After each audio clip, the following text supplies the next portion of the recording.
আসসালামু আলাইকুম। Hello viewers, welcome back to my channel. অনেক নারী এবং পুরুষের প্রশ্ন ছিল যে হস্তমৈথুনের ক্ষতি পুষিয়ে নিতে কোন খাবারগুলো খাবো বা কোন খাবারগুলো খেলে খুব দ্রুত আমাদের হস্তমৈথুনের ঘাটতিটা পূরণ হবে। অনেক নারী পুরুষ এভাবে বলেছিলেন যে আমি দীর্ঘদিন মাস্টারবেশন করার কারণে আমার মুখের চাপা বা চোয়াল ভেঙে যাচ্ছে, আমার ত্বকে বিষণ্ণতা মলিনতা চলে আসছে, ত্বক খসখসে হয়ে যাচ্ছে এবং আমি শারীরিকভাবে সবসময় দুর্বলতা অনুভব করতে থাকি। এই সমস্যাগুলো দূর করার জন্য আপনাদের যে পুষ্টিকর খাবারগুলো খেতে বলবো, তার আগে যে কাজটা করতে হবে, আপনি যে অতিরিক্ত পরিমাণে হস্তমৈথুন করতেছেন প্রথমত এটা কমাতে হবে এবং দ্বিতীয়ত বিষয় চেষ্টা করতে হবে এটা ছেড়ে দেওয়ার জন্য। এরপরে আপনি যে পুষ্টিকর খাবারগুলো খাবেন তার মধ্যে প্রথম নম্বর যে খাবারটি খেতে বলবো এটা হচ্ছে আপনি ডিমের কুসুম এবং দুধ এর দুইটা মিশিয়ে একটি প্যাক তৈরি করে খান। অর্থাৎ 1 গ্লাস ফুটন্ত গরম দুধের মধ্যে একটা ডিমের কাঁচা অংশ, বিশেষ করে দেশি মুরগি বা হাঁসের ডিম হলে ভালো হয়, এর কুসুমটা ভিতরে দিয়ে ভালো করে মিশিয়ে এরপরে কুসুম গরম থাকা অবস্থায় খেয়ে নিন। এটা আপনার শরীরটাকে খুব দ্রুত এনার্জি দিবে এবং হস্তমৈথুনের ঘাটতিটা পূরণ করতে কাজ করবে। যদি কেউ এভাবে মিশিয়ে খেতে না পারেন সেক্ষেত্রে প্রতিদিন নিয়ম করে সকালে এবং রাতে 1 গ্লাস গাভীর খাঁটি দুধ খান এবং পাশাপাশি একটা ডিম আপনি অমলেট করে, সিদ্ধ করে বা হাফ বয়েল করেও কিন্তু খেতে পারেন। এর পাশাপাশি দ্বিতীয় নম্বর যে খাবারটা আপনি খাবেন সেটা হচ্ছে আপনি গরম ভাতের সাথে 1 থেকে 2 চামচ পরিমাণে ঘি খাওয়ার অভ্যাস গড়ে তুলুন। ঘি আপনার শরীরটাকে খুব দ্রুত এনার্জি দিবে এবং শরীরের ঘাটতি পূরণ করতে কাজ করবে।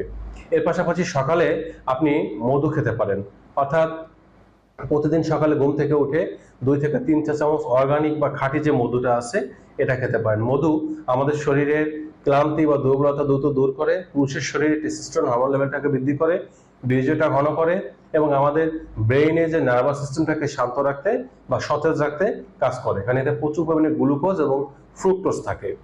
এর পাশাপাশি আপনি নিয়মিত কাঁচা ছোলা খান। প্রতিদিন রাতে 1 মুঠ পরিমাণে কাঁচা ছোলা ভিজিয়ে রাখুন, সকালে ঘুম থেকে উঠে এই কাঁচা ছোলাটা ভালো করে চিবিয়ে খান।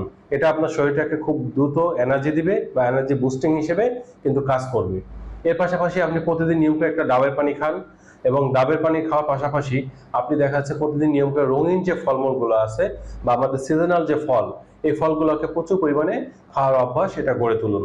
এর পাশাপাশি আপনার পায়খানা বা ক্লিয়ার করার জন্য বা পেট পরিষ্কার রাখার জন্য আপনি প্রতিদিন গড়ে 2 থেকে 3টি যে কোনো প্রকারের পাকা কলা এটা খান।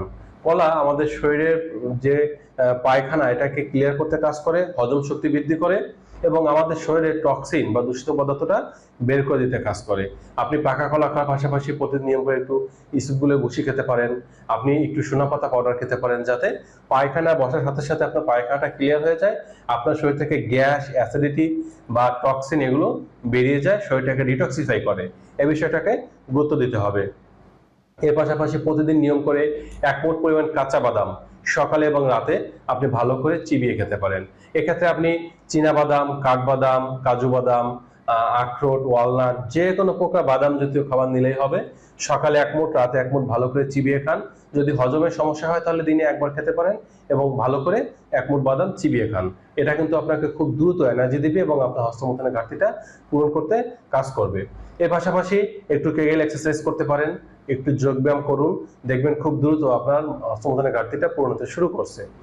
এরপরেও যদি মনে হয় যে উন্নতি দ্রুত হচ্ছে না, তাহলে একটা ঘরোয়া রেমেডি বলে দিচ্ছি, এটা নিজে তৈরি করে খেতে পারেন।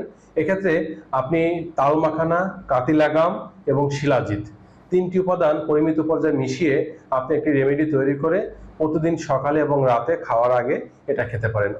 দিনে যদি 2 বার না পারেন অন্তত 1 বার খাওয়ার অভ্যাস গড়ে তুলুন। দেখবেন খুব দ্রুত ইনশাল্লাহ আপনার শরীরের ঘাটতিগুলো পূরণ হতে শুরু করছে। কিন্তু যদি আপনার শরীরে অন্য কোনো ধরনের প্রবলেম থাকে বা কোনো রোগে আক্রান্ত থাকেন, তাহলে অবশ্যই এই খাবারগুলো খাওয়ার পাশাপাশি যদি উন্নতি না আসে, একজন রেজিস্টার্ড চিকিৎসকের শরণাপন্ন হতে হবে।